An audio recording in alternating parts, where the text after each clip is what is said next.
I used to believe that forward motion had a sound, calendars filling, deadlines approaching, noise that proved I was doing something with my time. Stillness felt suspicious, like hesitation, like falling behind. But lately, I've been learning that some of the most meaningful things in life don't respond well to pressure. They resist it. They ask for patience instead, for trust, for a willingness to stay present long enough to see what's forming beneath the surface. There's a quiet kind of becoming that doesn't announce itself. It doesn't rush. It doesn't explain. It just unfolds. This season has been teaching me how uncomfortable it is to let things take their time. How deeply conditioned we are to interfere, to step in too early, to adjust, to push, to optimize.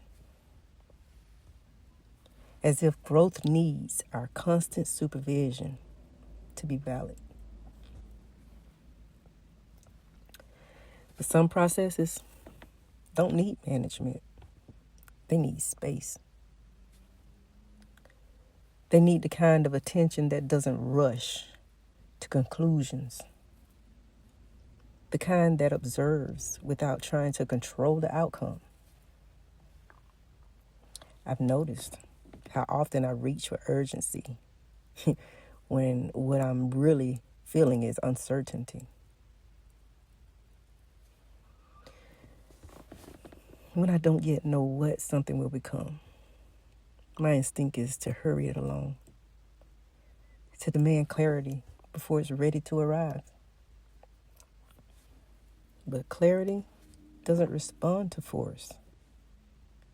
It arrives when it's welcomed. There's a difference between discipline and pressure. Discipline can be gentle. It can be steady. It can create safety. Pressure, on the other hand, is impatient. It demands proof before trust has had time to grow.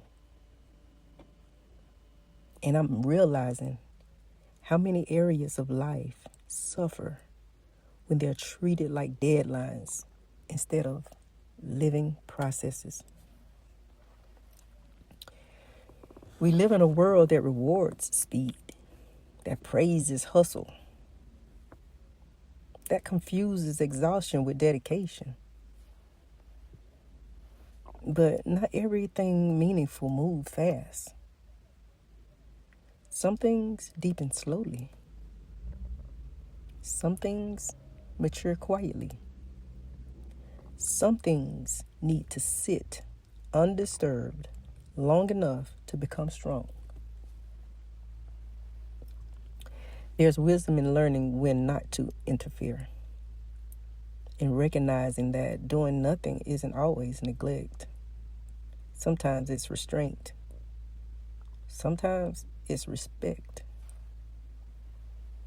This year isn't asking me to reinvent myself overnight.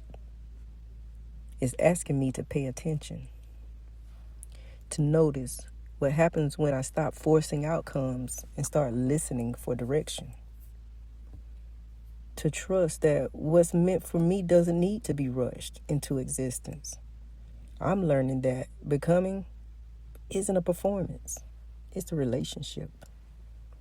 One that requires patience and presence and the humility to admit that I don't need to control every step of the process for it to matter. Some seasons aren't about acceleration. They're about alignment. about creating the conditions for growth and then stepping back long enough to let it happen.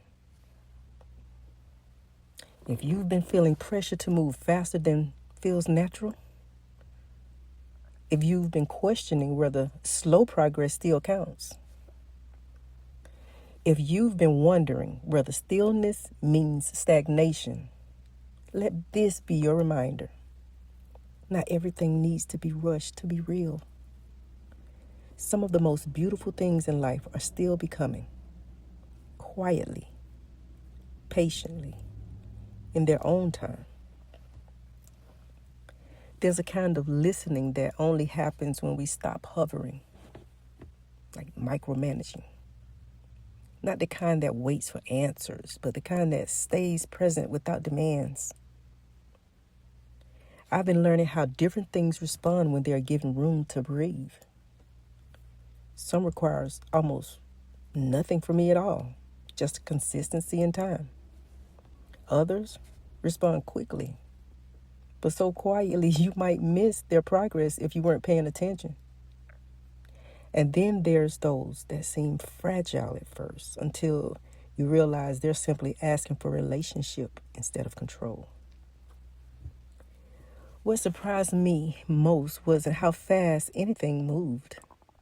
It was how clearly everything communicated once I stopped interfering. Growth has its own language.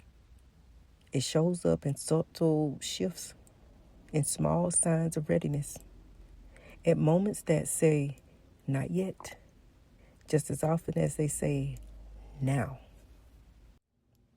And when I'm present enough to notice, I don't feel behind anymore. I feel aligned.